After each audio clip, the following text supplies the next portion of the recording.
Assalamualaikum warahmatullahi wabarakatuh. Saya Mantika Lestari, mahasiswi dari jurusan Kehutanan, Fakultas Pertanian, Universitas Lampung Angkatan 2019 dengan NPM 19 14 15 10 49. Dalam kesempatan kali ini, saya akan mempresentasikan sebuah jurnal yang berjudul Perencanaan Program Interpretasi Lingkungan dalam Pengelolaan Wisata di Marun Mangrove Edupark Semarang. Jurnal ini merupakan Journal of Maquares volume 6 nomor 3 tahun 2017, halaman 255 sampai 263, Management of Aquatic Research. Penulis dari jurnal ini merupakan Louis Allen Sipayung, Frida Purwanti, dan Sahala Huta Barat. Nah, adapun indikator pembahasan yang akan diuraikan pada jurnal ini, yang pertama ada pendahuluan, kemudian materi dan metode penelitian, yang ketiga ada hasil dan pembahasan, kemudian kesimpulan, dan yang terakhir daftar pustaka.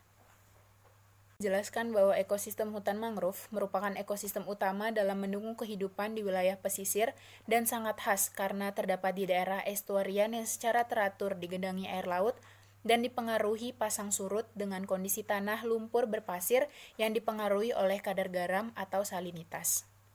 Kemudian permasalahan perencanaan pengembangan ekowisata di Marun Mangrove Edupark Semarang saat ini adalah minimnya media informasi seperti leaflet yang memiliki pesan edukasi, informasi dan program paket wisata terkait dengan keunikan dan kekhasan serta potensi wisata yang ada di Marun Mangrove Edupark Semarang juga masih belum ditemukan. Nah, interpretasi lingkungan memiliki tujuan untuk memberikan pengertian kepada seseorang tentang pengetahuan baru, wawasan baru, antusiasme baru, dan daya tarik baru. Interpretasi lingkungan di Marun Mangrove Edupark Semarang dapat memberikan kesempatan bagi masyarakat sekitar objek wisata untuk ikut serta dalam mendukung kegiatan wisata sehingga secara tidak langsung dapat meningkatkan kesejahteraan dan mewujudkan konservasi mangrove di Marun Mangrove Edupark Semarang tersebut. Terdapat 3 tujuan dari jurnal ini, yaitu yang pertama mengkaji profil dan persepsi pengunjung di kawasan Marun Mangrove Edupark Semarang. Yang kedua, mengidentifikasi ketersediaan media informasi yang terdapat di kawasan Marun Mangrove Edupark Semarang. Dan yang ketiga adalah menyusun program interpretasi lingkungan di kawasan Marun Mangrove Edupark Semarang. Selanjutnya adalah materi dan metode penelitian. Adapun materi dalam penelitian ini adalah profil dan persepsi pengunjung, ketersediaan media informasi, dan program interpretasi lingkungan di Marun Mangrove Edupark Semarang. Sedangkan metode yang digunakan dalam penelitian ini adalah metode deskriptif, dengan tujuan untuk mengetahui gambaran suatu objek pengamatan. Untuk responden dalam penelitian ini menggunakan teknik accidental sampling atau pengambilan sampel secara kebetulan, serta ketersediaan media informasi yang ada di Marun Mangrove Edupark Semarang dilakukan dengan teknik observasi. Selanjutnya, untuk menentukan perencanaan program interpretasi untuk keberlangsungan wisata di Marun Mangrove Edupark Semarang dilakukan dengan fokus group discussion atau FGD atau diskusi kelompok terarah bersama dengan seluruh stakeholder yang ikut ambil bagian seperti yang tertera dengan jumlah 7-15 orang. Untuk analisis data pengunjung ditetapkan berdasarkan parameter yang ditanyakan dengan mengelompokkan skor persepsi. Serta untuk analisis ketersediaan data media dan fokus group discussion. Ketersediaan media informasi dianalisis dengan menggunakan teknik analisis kualitatif, yaitu dengan teknik berpikir produktif. Sedangkan untuk fokus group discussion dianalisis dengan teknik analisis kuantitatif. Selanjutnya adalah hasil dan juga pembahasan.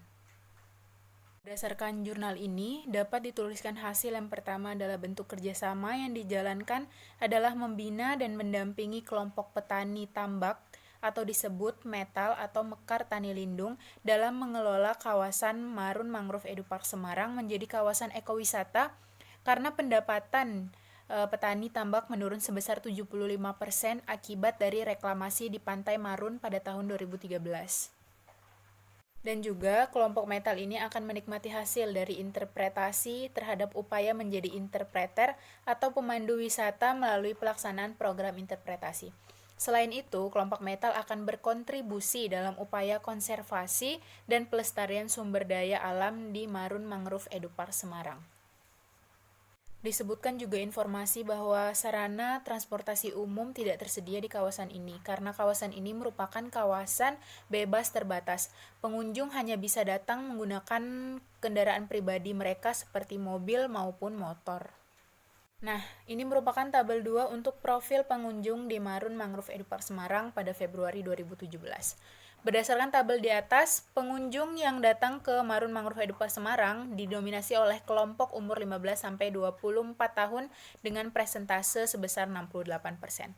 Pendidikan terakhir pengunjung kebanyakan lulusan SMA dengan presentasi 72% dan asal pengunjung kebanyakan dari wilayah Kedung Sepur dengan presentasi sebesar 56%. Kemudian terdapat sebuah grafik jarak jangkauan pengunjung menuju Marun Mangrove Edupark Semarang. Dapat dilihat bahwa jarak jangkauan yang paling jauh dari wilayah Kedung Sepur adalah Purwodadi dengan jarak 74,1 km dihitung dari pusat wilayah Purwodadi.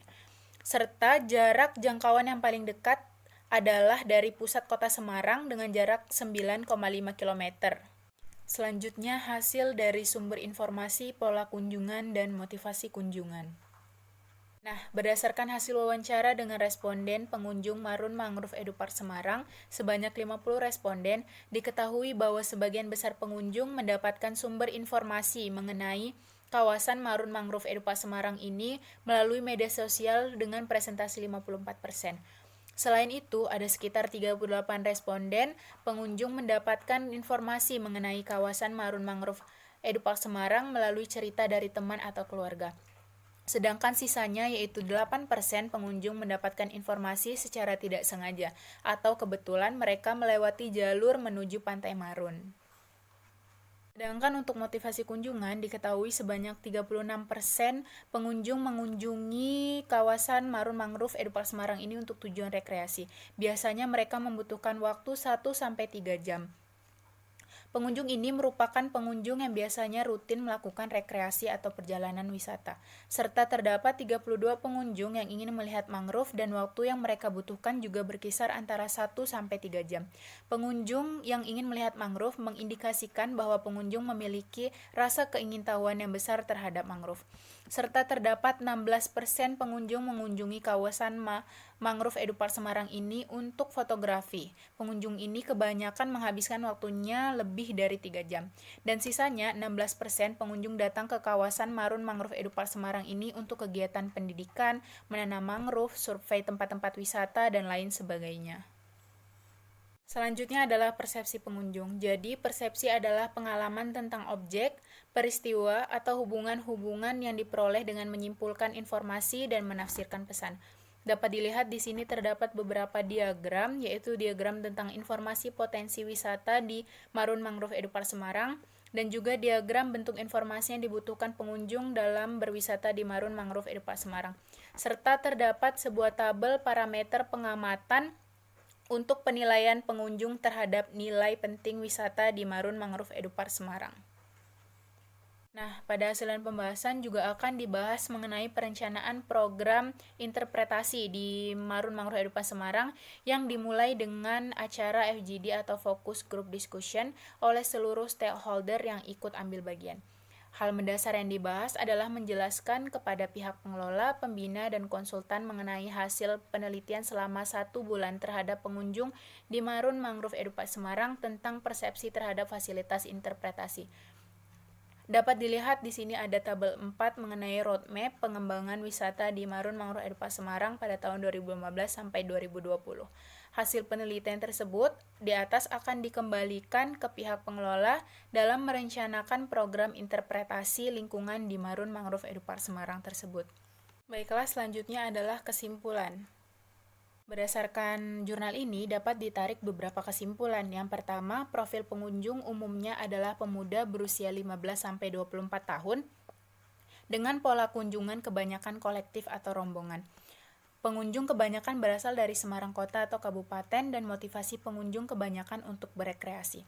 Kedua, persepsi pengunjung menyatakan bahwa potensi ekologi yang ada di Marun Mangrove Edupark Semarang sudah bagus. Namun, kurang memberikan edukasi lewat program-program interpretasi yang sudah ada. Ketiga, ketersediaan media informasi sebagai bentuk dari fasilitas interpretasi yang sudah berjalan di Marun Mangrove Edupa Semarang ini terdiri dari papan interpretasi potensi flora dan fauna, papan petunjuk arah, papan informasi biaya karcis, papan sejarah lokasi dan penanaman mangrove serta papan larangan di daerah Lanumat Ahmad Yani.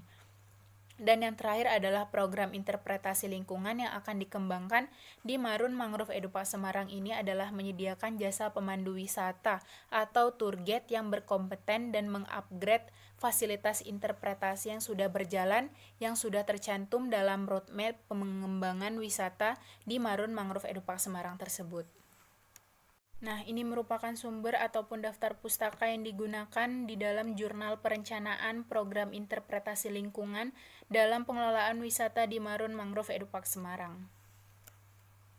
Baiklah, cukup sekian presentasi yang dapat saya paparkan. Lebih kurangnya saya mohon maaf.